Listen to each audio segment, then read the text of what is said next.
serving the Republic of the Philippines for more than 75 years. Ito po ang Presidential Broadcast Service. Ang Pilipinas ngayon.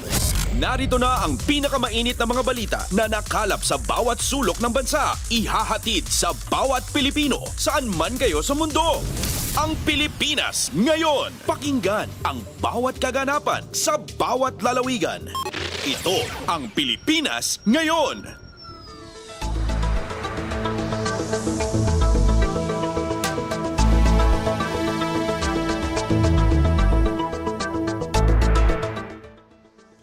Magandang araw Pilipinas at sa mga Pilipinong naabot ng shortwave broadcast ng Radyo Pilipinas World Service.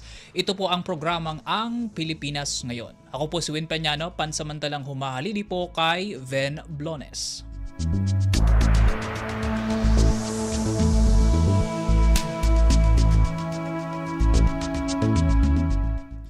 Ngayon pong araw, amin pong ihatid sa inyo ang mga may init na balita sa bansa, gayon rin ang mga balita sa probinsya, pagninegosyo, showbiz at sports.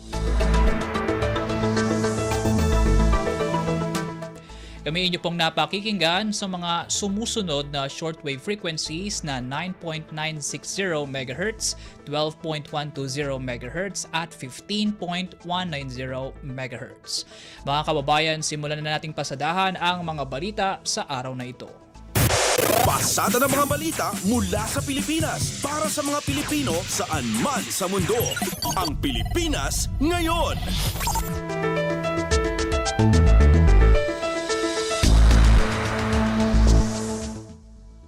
Una sa ating mga balita, pinangunahan ni Pangulong Ferdinand R. Marcos Jr. ang pagpapasinaya ng Halaur River Multipurpose Project Stage 2 sa bayan ng Kalinog sa lalawigan ng Iloilo. Ang nasabing proyekto ang kauna-unahang large-scale water reservoir na itinayo sa Visayas at Mindanao regions at isa sa flagship project ng National Irrigation Administration o NIA sa Western Visayas. Bukod sa patubig, makapagbibigay rin ng supply ng kuryente ang nasabing pasilidad mula sa hydroelectric power na naka-install dito, gayon din ang abag nito sa ecotourism ng lugar. Ating pakinggan ang naging kabuang talumpati ni Pangulong Marcos sa pinangunahan nitong pagpapasinaya ng nasabing pasilidad dyan po sa bayan ng Kalinog. Welcome you all with great excitement as we inaugurate the dams of the Halaur River Multipurpose Project, JRMP2. It is indeed another exciting day for us since this will be by far the largest water reservoir project of the National Irrigation Administration outside of Luzon.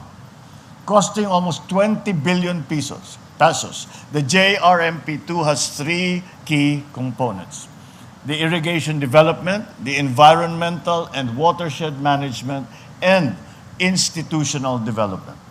With the inauguration today and the further completion of the construction of 3 dams and line canals spanning more than 80 kilometers, we anticipate that more than 30,000 hectares of service area and around 25,000 farmers will benefit from this uninterrupted supply of irrigation water. This should boost further the development in the agricultural sector as well as the local economy of the entire region. In fact, it is estimated to help increase annual rice production in Region 6 by 160,000 metric tons, which is almost 20% of the region's annual rice requirement.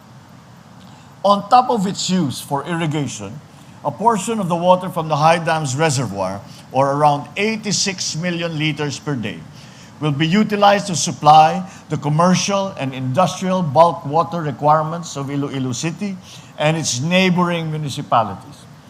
We also look forward to the 6.6 megawatts of hydroelectric power that it will generate to supplement the power supply on Panay Island.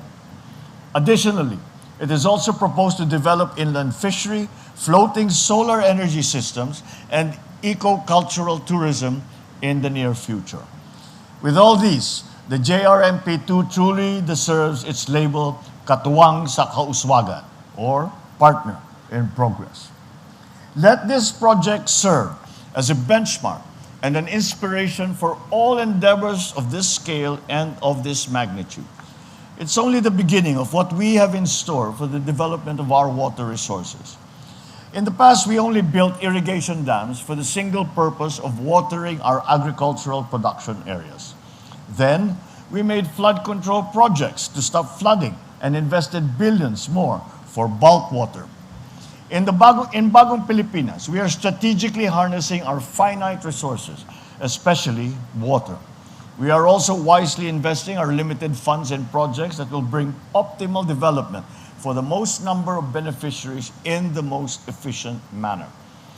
Our water development projects would not just bring irrigation or potable water to our people, but will also help address flooding, produce food, generate electricity, and develop tourism activities.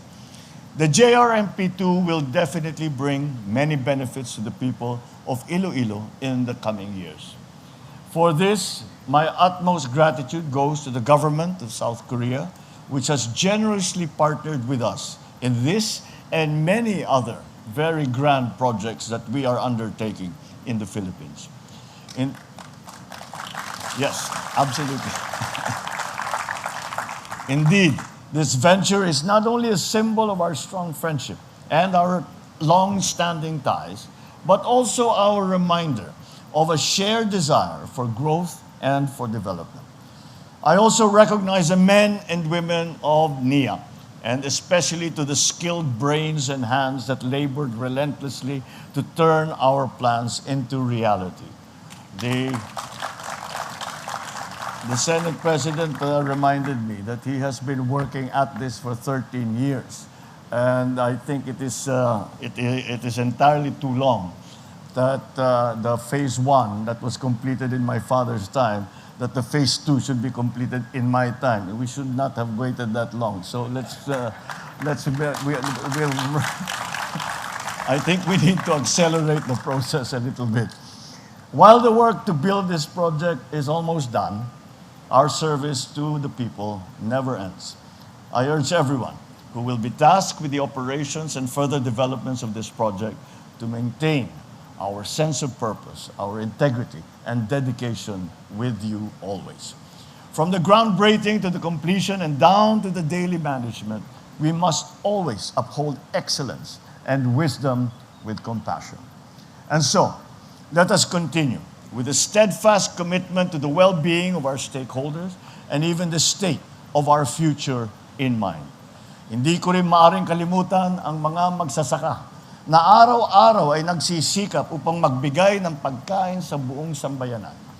Hindi kami titigil sa pagpapatupad ng mga proyekto at programa na tutugon sa inyong mga pangangailangan at mapagaan sa inyong buhay. Mananatiling kasangga ninyo ako at ang buong administrasyong ito sa pagtupad ng inyong mga pangarap. Ladies and gentlemen, as we do the honors of opening the gates, of unveiling the marker of the Halaur High Dam, let us remember that with persistence, with unity and hard work, we can do the difficult. The impossible might take just a little longer. Should these few simple but meaningful words guide our actions every day, we will soon achieve what we once dreamed of. That of a Bagong Pilipinas that overflows with bounty, with opportunity and prosperity for all our people. Because our people deserve no less. Thank you, and my heartfelt congratulations to everyone for this great project that will be of great assistance to many, many people. Narinig niyo po ang naging talumpati ni Pangulong Marcos sa pagpapasinaya ng Halaur River Multipurpose Project Stage 2 sa bayan ng Kalinog sa lalawigan ng Iloilo. Kumpleto, detalyadong balitaan, di papahuli sa mahahalagang kaganapan. Kamustahin ang inang bayan, ang Pilipinas ngayon.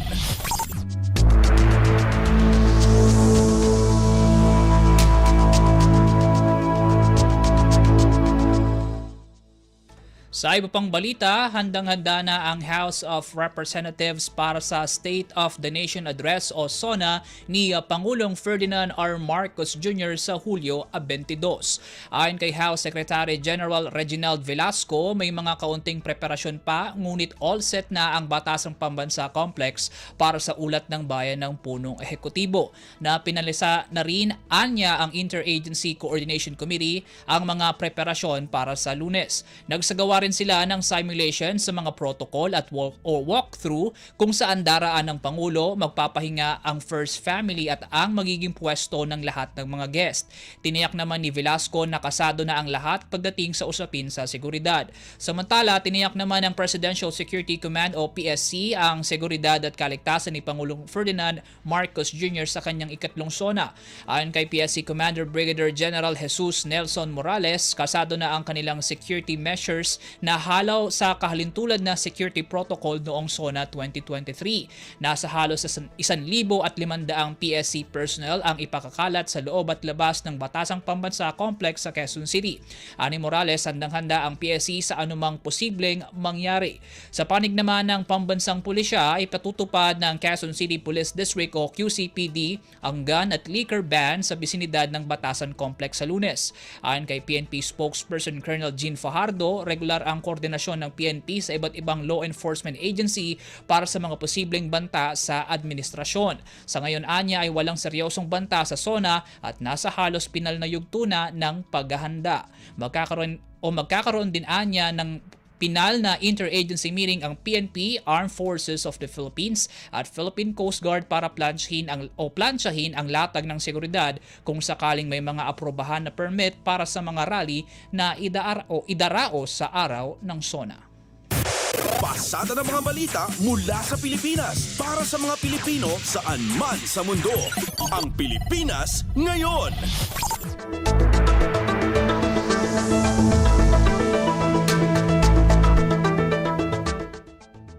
Sa kaugnay pa rin na balita, higit 1,300 tauhan ng Metropolitan Manila Development Authority o MMDA ipakakalat para sa SONA ng Pangulong Ferdinand R. Marcos Jr. sa Lunes, Hulyo 22. Para sa detalye ng balitang yan, narito ang ulat ni Mary Ann Bastasa.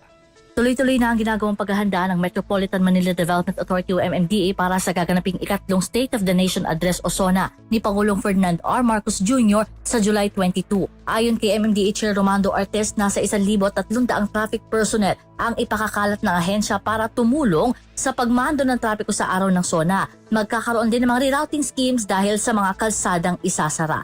Nakikipag-ugnay naman na ang MMDA, Secretary General ng Kamara at Senado, pati na sa Department of Transportation at PNP para sa pagsasapinaw ng traffic guidelines sa SONA. Kaugnay nito ay kasama rin sa pinag-uusapan na ngayon kung hanggang saan maaari lamang na mapayagan ng mga militanteng inaasahang magkakasanang rally at gayon din kung magpapatubad ba ng number coding. Ito si Emeran Bastasa para sa Radyo Pilipinas. Kumpleto, detalyadong balitaan, di papahuli sa mahahalagang kaganapan. Kamustahin ang inang bayan, ang Pilipinas ngayon.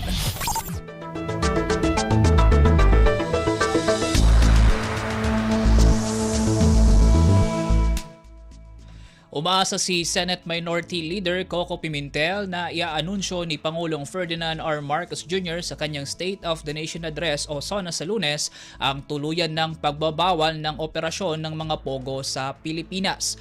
Ayon kay Pimentel, magiging magandang hakbang para sa Pangulong Marcos ang pagtugon sa problema sa mga pogo sa kanyang SONA. Isa ang minority leader sa mga senador na nananawagan ng total ban sa mga pogo, dulot na rin ng mga issue at krimeng na iuugnay sa operasyon ng mga ito sa bansa. Sinabi ng senador na sinisira lamang ng mga pogo ang labor policy ng Pilipinas, gayon din ang ating foreign relations, bukod pa sa itinataguyod nito ang kultura ng pagsusugal at nakadaragdag sa kriminalidad. Kwestiyon din ni Pimentel ang sinasabing economic benefits ng mga pogo dahil mas mataas na anya ang nagagastos ng bansa sa law enforcement kumpara sa kita mula sa naturang industriya. Samantala, nais naman ni Senadora Amy Marcos na tinatalakay ng kanyang kapatid na si Pangulong Ferdinand R. Marcos Jr. sa SONA ang magiging pagtugon ng pamahalaan sa presyo ng mga bilihin sa bansa. Ayon kay Senadora Amy, bukod sa pagpapababa ng taripa sa iba't ibang mga imported product, ay nais niyang malaman kung may iba pang plano ang pamahalaan kaugnay ng issue ng inflation. Bukod dito, umaasa rin ang mambabatas na matatalakay ni Pangulong Marcos ang sitwasyon sa West Philippine Sea. Git ng Senadora, kapayapaan lamang ang ipinaglalaban ng ating bansa dito at hindi dapat maipit ang ating bansa sa puwersa ng dalawang dambuhalang bansa. Pasada ng mga balita mula sa Pilipinas para sa mga Pilipino saan man sa mundo. Ang Pilipinas ngayon.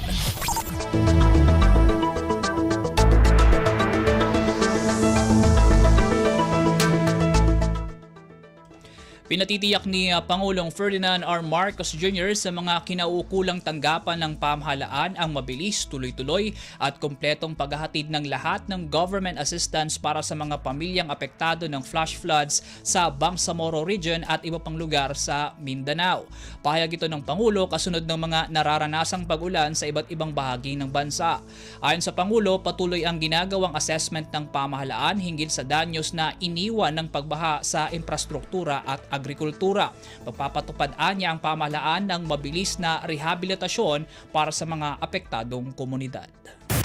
Pasada ng mga balita mula sa Pilipinas para sa mga Pilipino saan man sa mundo. Ang Pilipinas ngayon.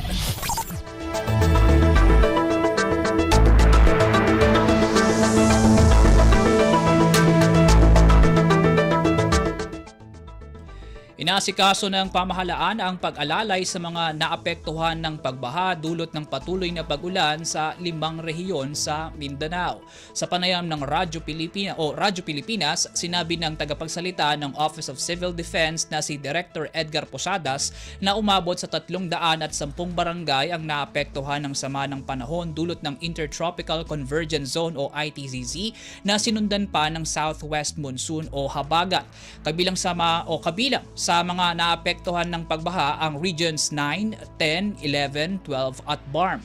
Ani Posadas, mahigit 50,000 at 800 pamilya ang naapektuhan sa nasabing pagbaha. Sa Mindanao, meron pa pong mga sa farm lang po. Meron pa pong around siguro less than 20 areas na meron pa pong flooding pero yung iba po nagre-recede na. At meron din naman po yung patuloy pa rin po kasi yung epekto ng Southwest Monsoon. So yung pag-uulan ay ine-expect pa rin po natin sa several areas sa Mindanao. Sinabi ni Posadas na ilang mga opisyal ng Department of Social Welfare and Development at Office of Civil Defense ang bumisita mismo sa mga nasalantang lugar upang magbigay ng tulong sa mga nasa evacuation center at iba pang mamamayan na naapektuhan ng kalamidad. Napagkalooban na rin ng cash assistance ang mga pamilya na nasiraan ng bahay dahil sa pagbaha. Meron din pong 157 families na napagkalooban ng total of 785,000 dahil po yung kanilang mga bahay ay partially damaged. Meron pong 10 in the same municipality na naka-receive ng 10,000 each. So 100,000 po yun dahil totally damaged po yung kanilang houses at meron din pong 2 pamilya na nakakinang burial assistance. Ang tinig ni Office of Civil Defense Spokesperson Director Edgar Posadas.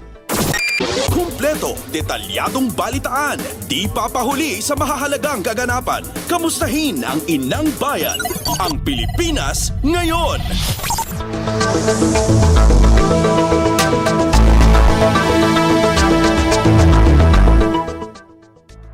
Halaga ng pinsalang idinulot ng nagdaang tagtuyot sa sektor ng agrikultura sa bansa umabot na sa 9.9 na bilyong piso. Para sa kabuang detalye ng balitang yan, narito ang ulat ni Raquel Bayan. Umakyat na sa 9.9 billion ang halaga ng pinsalang iniwan na sa agri-sector nationwide ng pagtama ng matinding tagtuyot sa Pilipinas. Sa pre-SONA briefing, sinabi ni Agriculture Secretary Francisco T. Laurel na kasama na rin dito ang naging problema ng mga magsasaka sa mga peste. Dahil dito, silaan niya ni Pangulong Ferdinand R. Marcos Jr. kaliwat kanan ng ginawang pagbaba sa iba't ibang bahagi ng bansa upang personal na ipamahagi ang mga tulong ng pamahalaan. Sabi ng kalihim, ilan lamang sa mga ibinigay ng pamahalaan simula pa noong Abril ay ang mga binhi, abono, fishing gears, mga bangka, farm inputs at farm machineries. Bukod pa dito ang presidential assistance para sa mga provincial government. 2 days a week ang ikot at pinupuntahan talaga namin lahat ng lugar na tinamaan at nagbibigay tayo ng seeds, fertilizers, farm equipments at fuel assistance para nagbibigay din ng gobyerno natin ng konting ayuda para ma-help start up ulit at makapagtanim ulit ang mga magsasaka. Para sa mangingisda naman, nagbibigay tayo ng mga boats, fishing gears, mga payaw at ganun din mga fuel assistance. Mula sa Malacanang, ito si Raquel Bayan para sa Radyo Pilipinas. Pasada ng mga balita mula sa Pilipinas para sa mga Pilipino saan man sa mundo. Ang Pilipinas ngayon.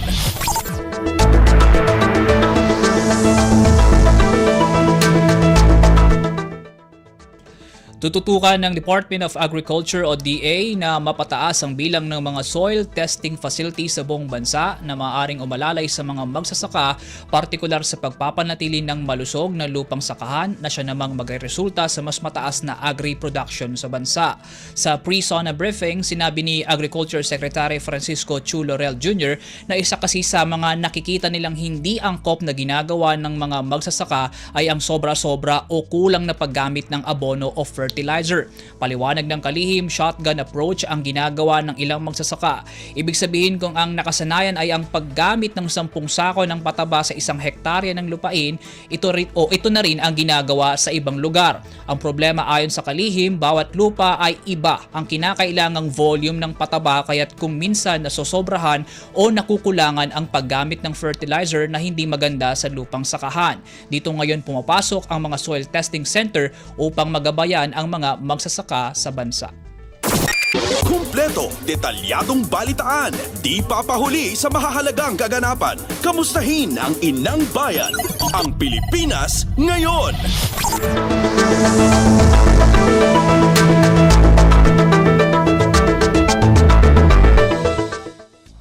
Mga aplikasyon sa amnestiya ng Pangulo umabot na sa humigit 570 ayon sa National Amnesty Commission. Paganyaya sa mga dating rebelde na kunin ang nasabing oportunidad muling ipinanawagan ng komisyon. Ang kabuang detalye ng ulat na yan ibibigay sa atin ni Leo Sarne. Iniulat ng National Amnesty Commission na 578 aplikasyon para sa amnestiya ng Pangulo ang kanilang natanggap sa pamamagitan ng mga Local Amnesty Board hanggang noong Hulyo 12. 477 sa mga ito ay mula sa mga dating miyembro ng CPP-NPA-NDF. 2 aplikante naman ang mula sa Revolusyonaryong Partidong Manggagawa ng Pilipinas, Revolutionary Proletarian Army Alex Bongcayao Brigade, 33 ang mula sa MILF at 47 ang mula sa MNLF. Inaasahan ng National Amnesty Commission na sa pagtatayo ng 10 pang Local Amnesty Board na pandagdag sa kasalukuyang siyam upang maging mas accessible sa mga interesado sa amnestiya ay dadami pa ang mga aplikante. Tiniyak naman ng National Amnesty Commission na magiging patas at maiingat ang kanilang pag-evaluate sa mga aplikasyon bago irekomenda sa Pangulo para aprobahan. Muling inanyayahan ng National Amnesty Commission ang mga dating rebelde na kwalipikado sa amnestiya na samantalahin na ang pagkakataon na ipinagkaloob ng Pangulo para makiisa sa sambayanan sa bagong buhay sa masagana at bagong Pilipinas. Ito si Leo Sarne para sa Radyo Pilipinas. Kumpleto, detalyadong balitaan, di papahuli sa mahahalagang kaganapan. Kamustahin ang inang bayan, ang Pilipinas ngayon.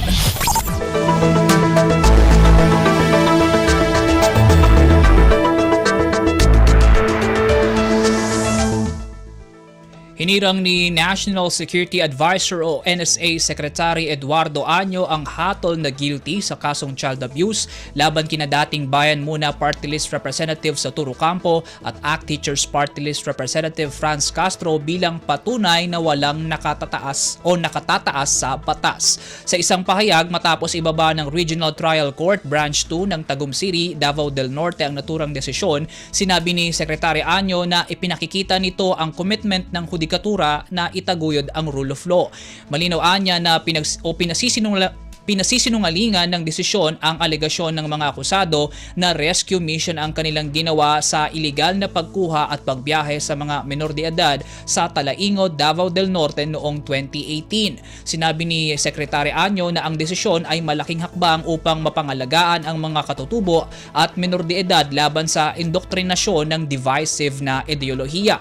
Pinati naman ni Secretary Anyo ang Department of Justice o DOJ, Office of the Solicitor General o OSG, ang National Task Force to End Local Communist Armed Conflict o NTF-ELCAC, Philippine National Police o PNP, Armed Forces of the Philippines sa pagtutok sa kaso para masiguro na makamit ang hustisya.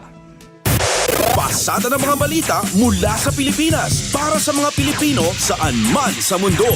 Ang Pilipinas ngayon.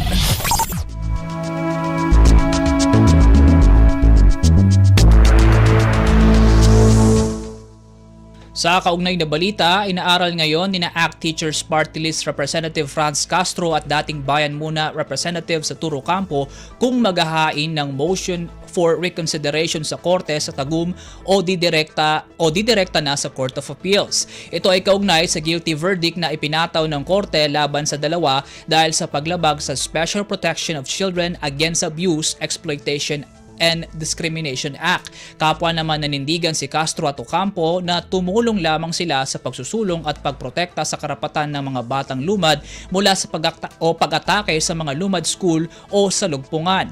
Kaya gagawin anya nila ang lahat ng legal remedies upang malinis ang kanilang pangalan.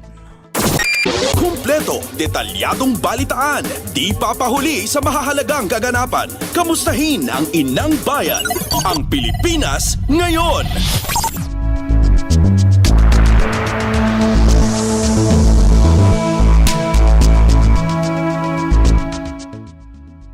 Manunungkulan na si incoming Department of Education o DepEd Senador Sani Angara simula sa araw na epektibo ang resignation ni Vice President Sara Duterte sa Biyernes, Hulyo 19.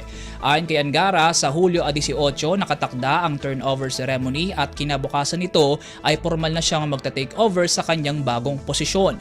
Umaasa ang senador na makakasalamuhan niya si VP Sara para mahingan ng mga payo kaugnay sa pagpapatakbo sa ahensya. Kinumpirma rin ni Angara na nakipagpulong na siya sa ilang undersecretaries at assistant secretaries ng DepEd para malaman kung ano ang mga bagay na kailangang agad pagtuunan ng pansin. Partikular na inalam ng incoming DepEd Secretary ang paghahanda ng ahensya para sa bagong school year 2024 to 2025. Pasada ng mga balita mula sa Pilipinas para sa mga Pilipino saan man sa mundo. Ang Pilipinas ngayon.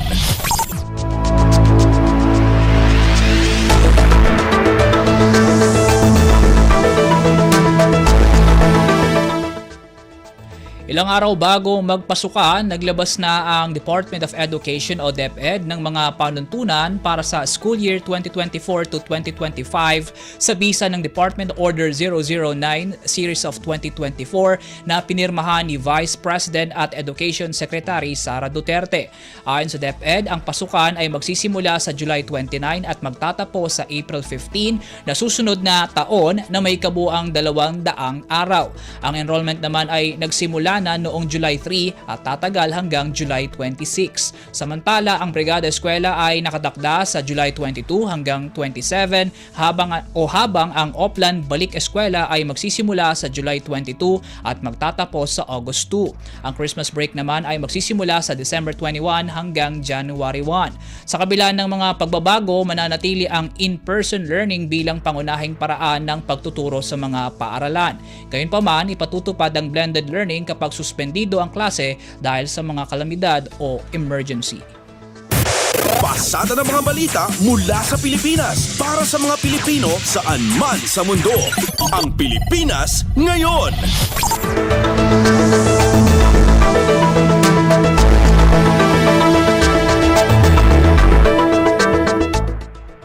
At yan po mga pangunahing balita sa ating bansa. Samantala, puntahan naman natin ang mga ulat sa probinsya sa pamamagitan ng ating mga kapatid na himpilan mula Luzon hanggang Mindanao.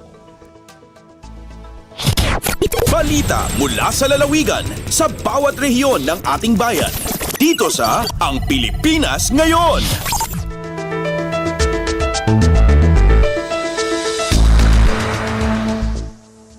Sa ating unang ulat mula probinsya, Department of Agriculture Philippine Rice Research Institute hindi inirekomenda ang paghahalo-halo ng abono sa mga tanim na palay. Para sa kabuang detalye ng balitang yan, narito ang ulat ni Rani Durilag ng Radyo Pilipinas, Lawag.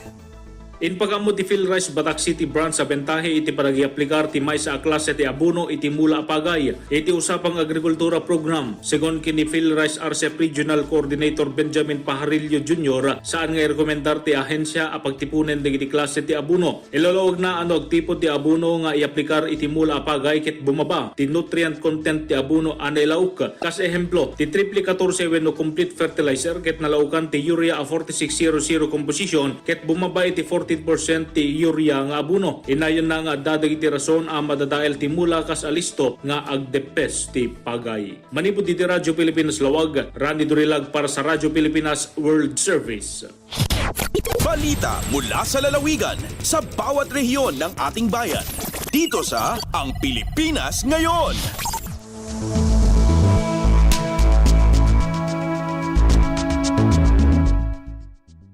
Salamat Rani. Samantala, Love the Philippines Biodiversity Campaign inilunsad sa lalawigan ng La Union. Para sa detalye ng balita, may report si Albert Kawile ng Radyo Pilipinas, Agoo.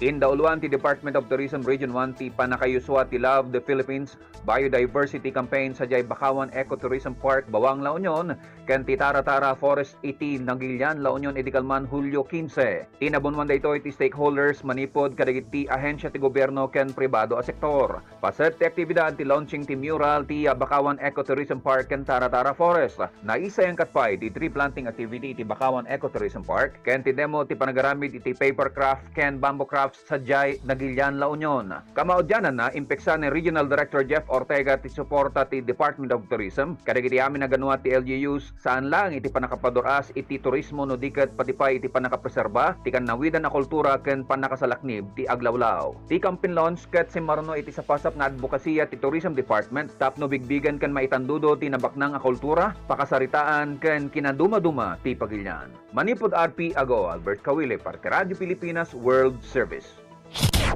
Balita mula sa lalawigan sa bawat rehiyon ng ating bayan. Dito sa Ang Pilipinas Ngayon.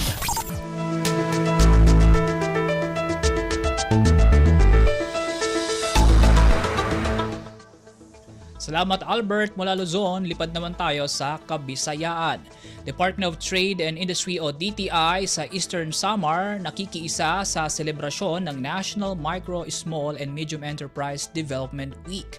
Mula Radyo Pilipinas Borongan, narito ang ulat ni Pen Pumida.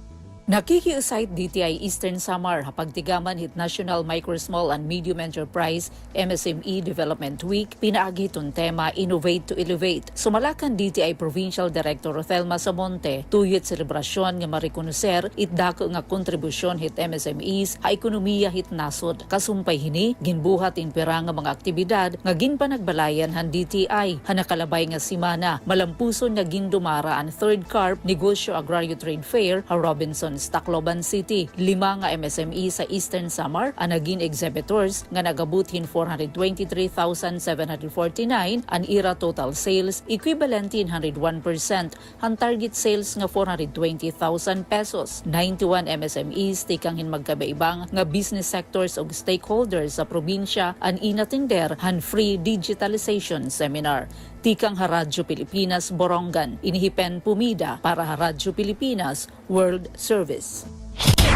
Balita mula sa lalawigan sa bawat rehiyon ng ating bayan. Dito sa Ang Pilipinas Ngayon.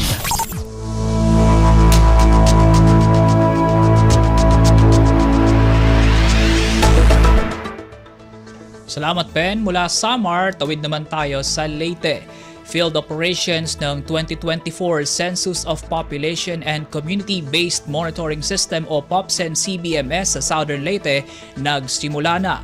Para sa kabuang detalye, narito si Ruel Bugnos ng Radyo Pilipinas Sogod.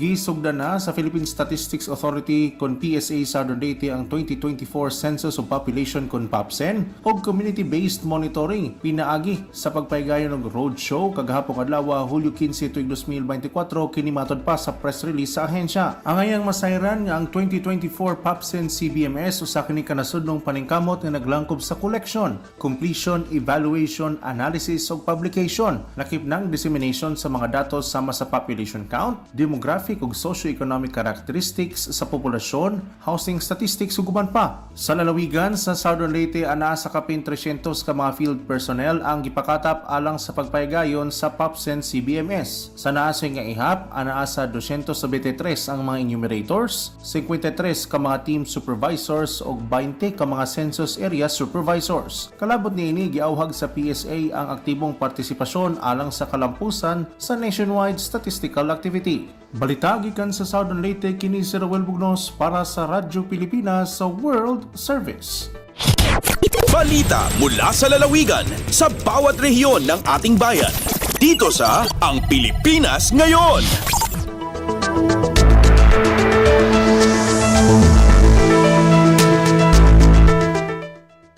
Salamat Ruel. Samantala mula Visayas, baling naman tayo sa Mindanao. Department of Agriculture Regional Field Office 10 o DARFO 10 nagsagawa ng awarding ceremony sa pamamagitan ng Adaptation and Mitigation Initiative in Agriculture o AMIA. Mula Radyo Pilipinas CDO, nagbabalita si Theza Orellana. Aron mapakita ang lain-laing mga komunidad nga makasugakod sa klima sa rehiyon, ang Department of Agriculture Regional Field Office 10 pinaagi sa Adaptation and Mitigation Initiative in Agriculture nagpaygayon nag-awarding para sa AMIA Village atol kana sa 10th Congress bag-uway pa lamang gagipaygayon diha sa Northern Mindanao Agricultural Crops and Livestock Research Complex sa Dalwangan. Uban usab kana sa tema nga klima at imana para malahutayong pag-uma ug ekonomiya. Ang kalihukan nagatigom sa mga mag-uma ug benepisyaryo, local government units ug uban pang stakeholders aron ipaambit ang kalampusan ug kabaguhan sa 11 ka barangay sa AMIA nga rehiyon. Si Climate Resilient Agriculture Office National Director Alicia G. Ilaga niingon nga gawa sa pagtukod sa climate resilience nga mga komunidad, ang AMIA program nagtinguha usab sa pagwagtang sa kakabus. Tungod dinhi ang AMIA 10 nagpaygayon og booth display contest gikan dinhi sa Cagayan de Oro City kini sa Tasa Orellana para sa Radyo Pilipinas World Service. Balita mula sa lalawigan sa bawat rehiyon ng ating bayan. Dito sa Ang Pilipinas Ngayon.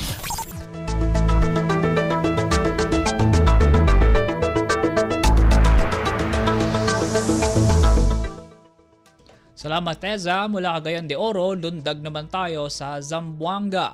Higit 4,000 mga batang atleta nagtapos sa Summer Sports Camp ng lokal na pamahalaan ng Zamboanga. Mula Radyo Pilipinas Zamboanga, narito ang ulat ni Bless Eboyan.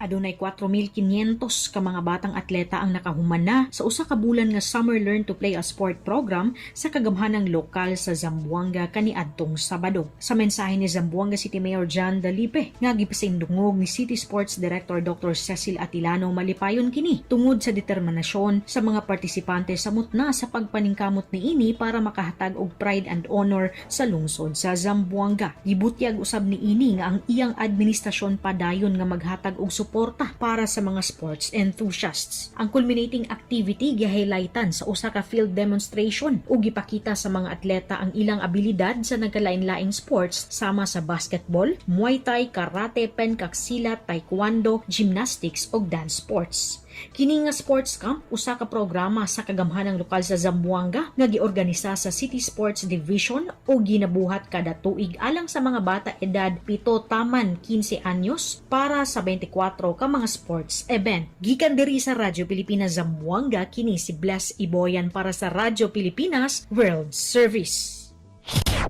Balita mula sa lalawigan sa bawat rehiyon ng ating bayan. Dito sa Ang Pilipinas Ngayon.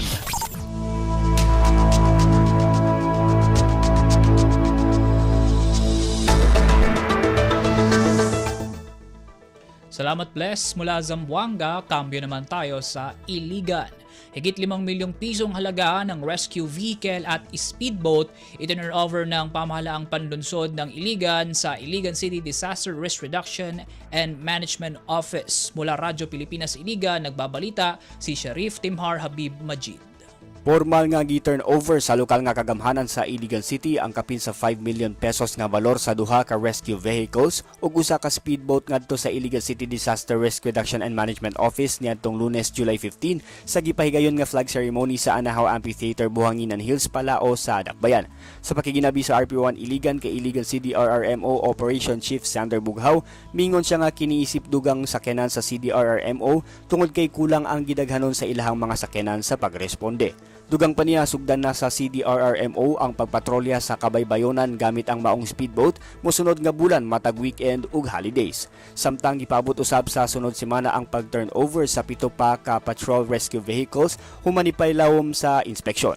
Gikatakdang ipangapod-apod kini sa mga Barangay Peacekeeping Action Team o BPAT sa Barangay Buruon, Del Carmen, Mandulog, Poblasyon, Santo Rosario, Tomas Cabili ug Tubod sa Dakbayan. Gikan sa Radyo Pilipinas Iligan kini Sheriff Timhar alang sa Radyo Pilipinas World Service.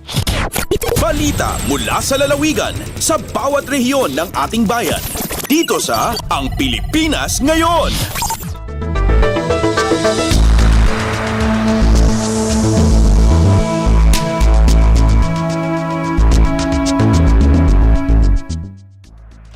At yan po mga pangunahing balita sa ating mga kapatid na himpilan sa iba't ibang dako ng bansa. Samantala mula Balitang Probinsya, tunguhin naman natin ang mga mainit na balita sa larangan ng pagnenegosyo at kalakalan na ihahatid sa atin ni Steph Vicente. Lagay ng ekonomiya, kalakalan, negosyo at iba pa. Atin ang alamin dito sa Ang Pilipinas Ngayon. Magandang araw, narito tayong muli para sa segmentong Balitang Negosyo at Kalakalan. Sinabi ng Bangko Sentral ng Pilipinas o BSP na kahit mataas ang interest rates ay lumago ang bank lending at domestic liquidity noong Mayo. Sa preliminary data na inilabas ng Central Bank ay lumitaw na ang outstanding loans of Universal and Commercial Banks o UKBs ay tumaas ng 10.1% year-on-year noong Mayo mula 10.6% noong Abril. Tumaas din ang consumer loans to residents ng 25.6% noong Mayo mula 25.3% noong Abril sa likod ng pagtaas ng credit card, motor vehicle at salary-based general purpose consumption loans. Ang loans for production activities ay lumago naman ng 8.4% noong Mayo mula 7.8% noong Abril. Sinabi ng BSP na ito ay dahil sa loans sa major sectors kabilang ang real estate activities, wholesale and retail trade and repair of motor vehicles and motorcycles, manufacturing, transportation and storage, at electricity, gas, steam, and air conditioning supply. Samantala, lumago ang domestic liquidity o M3 ng 6.5% year-on-year sa 17.4 na trilyong piso noong Mayo mula 5.6% noong Abril. Ang domestic claims ay tumaas ng 10.7% year-on-year noong Mayo kapareho sa naunang buwan. Lumago naman ang claim sa private sector sa 11.6% mula 10.9% noong Abril dahil sa sustained expansion sa bank lending sa non-financial private corporations at households. Pinanatili naman ng BSP ang benchmark rate nito sa 16-year high sa 6.5% sa kanilang huling policy setting meeting sa layuning mapahupa ang inflation. Lagay ng ekonomiya, kalakalan, negosyo at iba pa. Atin ang alamin dito sa Ang Pilipinas Ngayon. Sa iba pang mga balita, mula Enero hanggang Hunyo, nakapagrehistro ang Philippine Economic Zone Authority o PEZA ng 120 proyekto na mas mataas ng 18% kumpara sa 102 proyekto na inaprubahan nito sa kaparehong panahon noong taong 2023. Ayon kay PEZA Director General Tereso Panga, ang pag-apruba sa mga proyektong ito ay hudyat ng pagtitiwala sa business environment at economic potential ng Pilipinas. Iniulat ng PEZA na ang top 5 Foreign sources ng investment pledges ay ang Cayman Islands na may 8.86 billion pesos, sumunod ang Japan na may 8.02 billion pesos, Malaysia na may 4.53 billion pesos, Hong Kong na may 1.62 billion pesos at Singapore na may 1.27 billion pesos. 57 sa mga bagong rehistradong proyekto ay nasa manufacturing, 32 sa information technology and business process management, 17 sa ecozone development, 9 na pasilidad, 6 na domestic enterprises at 3 logistics activities. Malaking bahagi ng investments ang ibinubuhos sa labas ng Metro Manila, 22 billion pesos ang ilalagak sa Calabar Zone, 13.28 billion pesos sa Central Luzon, 5.47 billion pesos sa Central Visayas at 1.72 billion pesos sa Soc-Sargen. Ang National Capital Region ay may 1.56 billion peso share sa investments. Gayunpaman, pagdating sa capital na ipinangako ng mga proyekto na ipupuhunan, ang 45.48 billion peso investments ay bumaba ng 43% mula 80.56 billion peso approvals sa unang 6 na buwan ng taong 2023. Sinabi ni Panga na sa kabila ng mas mababang halaga, ang mga proyekto ay lilikha ng mas maraming trabaho. Lagay ng ekonomiya, kalakalan, negosyo at iba pa. Atin ang alamin dito sa Ang Pilipinas Ngayon. Patuloy ang usad ng planong Manila Bay, Pasig River, Laguna Lake Ferry System o MAPALYA Ferry System Project ng Department of Transportation o DOTR. Ayon kay Transportation Undersecretary Timothy John Batan, nakikipagtulungan na sila ngayon sa Public-Private Partnership o PPP Center para sa mabilis na paglarga ng proyekto na inaasahang maghahatid ng panibagong opsyon ng transportasyon sa mga commuter sa Kalakhang, Maynila at mga lalawigan ng Cavite at Laguna. Kasama sa plano ang pag-mobilize ng 15 hanggang 20 bilyong pisong pondo para sa MAPALYA mega project na target gawing electric ferry fleet na may multiple stations. Ani Batan, kabilang sa modelo ng proyekto ang Chao Phraya River Ferry System sa Bangkok, Thailand at ang New York Ferry System sa New York City. Sa ngayon ay nasa project preparation stage na ang MAPALYA Ferry System Project. Target na masimulan ng operasyon ito sa taong 2027. Lagay ng ekonomiya, kalakalan, negosyo at iba pa. Atin ang alamin dito sa Ang Pilipinas Ngayon. At dito na nagtatapos ang ating segmentong Balitang Negosyo at Kalakalan para sa araw na ito. Para sa Radyo Pilipinas World Service, ito si Steph Vicente. Muli, magandang araw. Lagay ng ekonomiya, kalakalan, negosyo at iba pa. Atin ang alamin dito sa Ang Pilipinas Ngayon.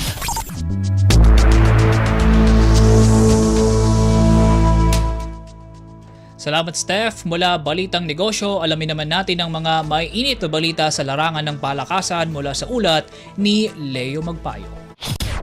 Updates at pinakahuling mga usapin sa mundo ng palakasan. Atin ang pakinggan dito sa Ang Pilipinas Ngayon. Magandang araw. Narito na po ang sports balita. Nagtulungan si Chris McCullough at Jordan Heading para pataubin ang Ukraine 82-74 para panatiliing malinis ang kartada ng Strong Group Pilipinas sa 43rd William Jones Cup na ginanap sa Xinzhuang Gymnasium sa New Taipei City sa Taiwan. Makukuha ang korona sa torneo kung sino mang koponan ang may pinakamagandang record at ang pinakamagandang paraan para maging kampyon ay panatiliing malinis ang kanilang kartada sa buong kompetisyon. Habang nananatiling walang talo ang Pilipinas sa loob ng 3 laro, ang Chinese Taipei Team A at Harimau Malaysia ay wala pa ring talo sa loob ng 2 laban.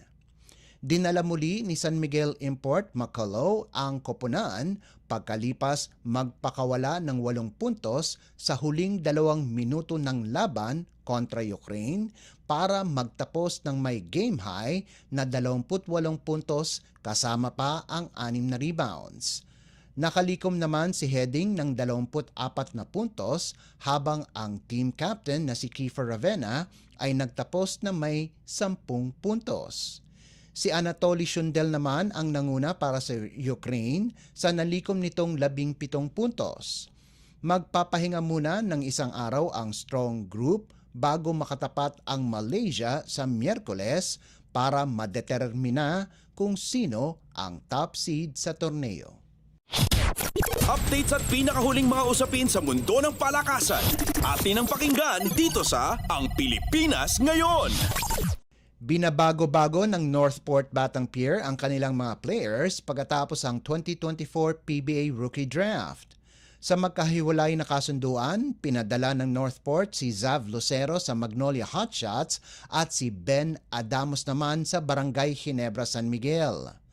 Kapalit nito, nakuha ng Northport ang veteranong guard na si Gio Halalon at ang bihirang palaruin na si Abu Trotter mula sa Magnolia habang nagbabalik si Sydney Onwoodberry mula sa Ginebra. Ayon kay head coach Bonitan, nakikita ng Northport si Halalon bilang isang veterano na kayang dalhin ang mga nakababatang players ng koponan habang umaasa kay Onwoodberry na magiging maganda ang kanyang performance katulad ng kanyang ginawa noong una siyang naglaro para sa koponan. Nag-average si Halalon ng 10.8 points, 5.5 assists at 5.3 rebounds sa Philippine Cup, habang ang 6'5" na si Trotter ay may 4.8 markers, 3 boards at 0.4 assist, subalit si Onwoodberry ay nalimitahan lamang sa 3.3 points, 3.3 rebounds at 0.6 assist kada laro. Samantala, si Lucero na mapupunta sa Hotshots ay nagmula sa University of the Philippines at nagposte ng averages na 12.1 points, 5.4 rebounds at 2 assists sa kanyang unang taon sa PBA. Si Adamos naman sa kabilang banda ay inaasahan na mapapalakas ang frontline ng Ginebra pagkalipas nilang pinadala si Christian Stan Hardinger sa Terra Firma Jeep. Sa 8 laro sa komperensya, ang 6'6" na si Adamos ay nag-average ng 2 puntos lamang para sa Northport. Updates at pinakahuling mga usapin sa mundo ng palakasan. Atin ang pakinggan dito sa Ang Pilipinas Ngayon. Nakakapit sa huling sandali ang National University laban sa Far Eastern University para kunin ang Game 1, 25-22, 18-25, 25-19, 18-25 at 15-13 ng 2024 Shakey's Super League o SSL National Invitationals Best of 3 Finals Series na ginanap sa Ninoy Aquino Stadium.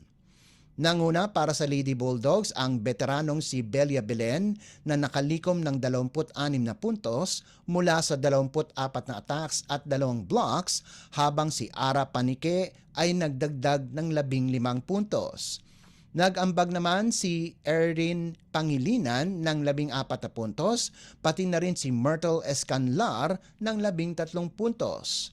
Sinabi ni Belen na malaki ang pagkawala ni Sheena Toring, Eliza Solomon at Vansh Alinsug, subalit pinuri naman niya ang mga rookie players na malaki ang tulong na ginawa para sa NU. Nagtapos naman ng may 23 puntos si Jean Asis para sa Lady Tamaraos habang nakalikom ng 19 na puntos si Chenny Tagaod. Samantala, kinuha naman ng College of St. Benilde ang Game 1 ng Best of 3 Battle for Bronze laban sa Letran 21-25, 25-21, 25-16 at 25-17. Nanguna para sa Lady Blazers si opposite spiker Clydel Katarig na nakagawa ng 22 puntos at nakakuha ito ng tulong mula kay Welin Estoque na nakapagtala ng 15 puntos galing sa 9 na kills, 3 blocks at 3 service ace, pati na rin kay Rhea Densing na nagrehistro ng 12 markers. Updates at pinakahuling mga usapin sa mundo ng palakasan. Atin ang pakinggan dito sa Ang Pilipinas Ngayon. At yan ang pinakahuling balita sa larangan ng palakasan. Para sa Radyo Pilipinas World Service, ito po si Leo Magpayo. Magandang araw. Updates at pinakahuling mga usapin sa mundo ng palakasan. Atin ang pakinggan dito sa Ang Pilipinas Ngayon.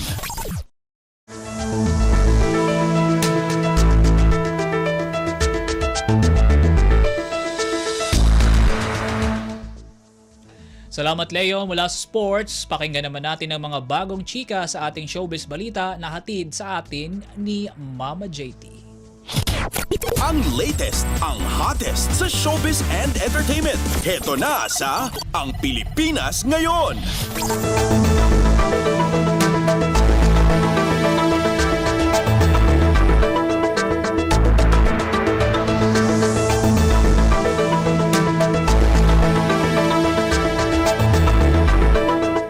Magandang araw sa ating mga chismoso at chismosang nag-aabang ng mga trending na balita sa mundo ng showbiz. Ito na ang ratsyada ng mga chika. Trending sa social media platform na X ang pangalan ng FPJ's Batang Quiapo actor na si John Estrada dahil sa naging pagbubunyag daw ng mismong misis na si Priscilla Mireles sa pangalan ng babaeng kasama niya sa Boracay. Nag-post kasi si John ng kanyang mga larawan habang nakabakasyon sa isang resort sa nasabing isla. Makikita sa mga larawan na mag-isa lamang ang aktor at walang kasama maliban sa kumuha ng larawan sa kanya. Isang netizen naman ang pabirong nagtanong kung sino ang kasama niya sa Boracay, kung si Lena ba o si Martes na mga karakter sa FPJ's Batang Quiapo. At ang ikinagulat ng mga netizen sa komento ng misis ni John si Priscilla, si Lily Holman ang kasama ni John sa Boracay daw. Pagdadagdag pa ni Priscilla na lalong ikinaintriga ng mga netizen. Sabi niya, looking very divorced Mr. Estrada. At kanyang tinag doon ang IG o Instagram account ni Lily Holman. Kaya naman panawagan ng mga netizen, huwag masyadong isabuhay ni John ang kanyang karakter na rigor sa serye. At sa serye kasing yun ay ibinahay na rin niya ang kabit na si Lena na ginagampanan ni Mercedes Cabral kasama ang legal na asawa na si Marites na ginagampanan naman ni Cherry Pie Picache. Matatandang hindi ito ang unang beses na naiugnay si John sa ibang babae. At noong 2023 nang inilahad ni Priscilla ang ugnayan ang ugnayan ni John at Cebuana social media influencer na si Chio de la Vega at nilinaw ng influencer na walang namamagitan sa kanila ng aktor. Tila nag-aayos naman ang mag-asawa at naayos ang kanilang marital problem. Samantala wala pang pahayag si John kaugnay sa issue. Ang latest, ang hottest sa showbiz and entertainment. Heto na sa Ang Pilipinas Ngayon. Samantala sa iba pa natin chika for today, nagbabalik telebisyon ang kapamilya star na si Julia Montes. Ibinunyag ng ABS-CBN at Dreamscape Entertainment sa isang social media post. Si Julia ang bibida sa Philippine adaptation ng Mother na may pamagat na Saving Grace na mula sa isang telebisyon sa Japan. Ito ang kauna-unahang kolaborasyon ng ABS-CBN Studios at Nippon TV. Bali-balitang makakasama ni Julia sa nabanggit na serye si megastar Sharon Cuneta na nauna nang nagkaroon ng welcome back contract signing sa ABS-CBN kamakailan. Nagtrending online ang comeback ng premyadong aktres sa Primetime TV. Ang huling serye ni Julia ay ang FPJ's Ang Probinsyano na pinagbibidahan at idinirect ng kanyang nooy rumored partner na si Coco Martina. At bago nito, nag-post din ang ABS-CBN ng isang social media teaser na may titulong She Is Ready. Ang latest, ang hottest sa showbiz and entertainment. Heto na sa Ang Pilipinas Ngayon.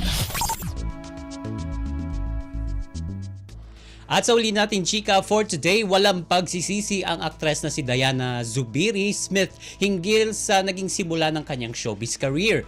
Sa latest episode ng vlog ng kapamilya broadcast journalist na si Bernadette Zambrano Aguinaldo, sinagot ni Diana ang tanong kung nagsisi nga ba ito na nagpa-sexy muna ito bago gampanan ang pagiging full-time actress.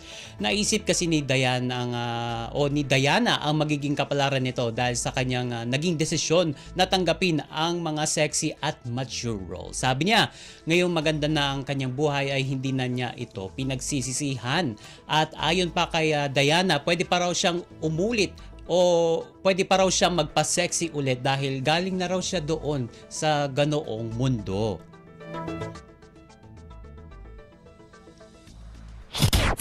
Ang latest, ang hottest sa showbiz and entertainment. Heto na sa Ang Pilipinas Ngayon. At wala na tayong oras para sa ating balitang artista. Maraming salamat mga ka-chismis sa pakikinig sa aking mga chika for today. Ako po si Mama JT para sa Radyo Pilipinas World Service. Ang latest, ang hottest sa showbiz and entertainment. Heto na sa Ang Pilipinas Ngayon.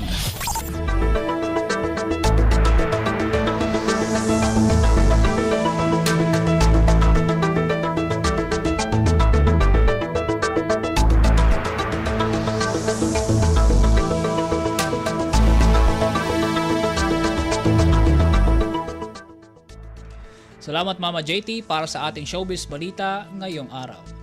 Mga kababayan, sumapit na po tayo sa pagtatapos ng ating palatuntunan sa araw na ito. Pero bago po tayo tuluyang mamaalam, pasalamatan muna natin ang ating mga nakasama sa pagbabalita sa balitang negosyo at kalakala na inihatid sa atin ni Steph Vicente, sa balitang sports sa pamamagitan ni Leo Magpayo, kay Mama JT para sa balitang artista, sa mga nakasama nating reporter na nagulat mula Luzon hanggang Mindanao, sa production side sa panguna ni Joram Toledo, sa ating mga kasama sa Master Control na sina Milo Junela, Susan Aison at Anthony Pimentel.